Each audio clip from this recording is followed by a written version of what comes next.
कोल्हापूर शहरातील सदर बाजार विचारेमाळ इथं महापालिकेचा कत्तलखाना आहे। या कत्तलखान्याला दरवाजा नसल्यामुळे या ठिकाणी नागरिकांना भटक्या कुत्र्यांचा त्रास होतोय। रात्रीच्या वेळी या ठिकाणी ओपन बार सुरू होत असल्याने लोकांना त्रास होतोय।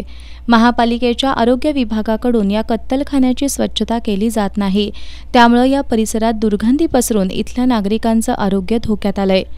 इथलं जुनं शेड खराब झालं असून कोणत्याही क्षणी कोसळण्याची शक्यता आहे।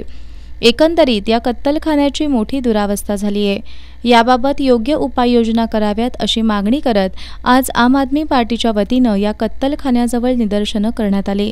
यावेळी महापालिकेचे आरोग्य निरीक्षक करण लाटवडे यांना प्रत्यक्ष कत्तलखान्यामध्ये नेऊन आपच्या कार्यकर्त्यांनी त्यांचं कत्तलखान्यातील दुरावस्थांकडे लक्ष वेधलं।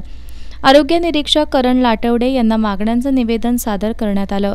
यावेळी आम आदमी पार्टीचे शहराध्यक्ष उत्तम पाटील, सचिव अभिजित कांबळे, समीर लतीफ, युवा अध्यक्ष मोईन मोकाशी, संघटक विजय हेगडे, काका दळवी, मयूर भोसले, रमेश कोळी, उमेश वडर, लखन मोहिते यांच्यासह पदाधिकारी आणि कार्यकर्ते उपस्थित होते।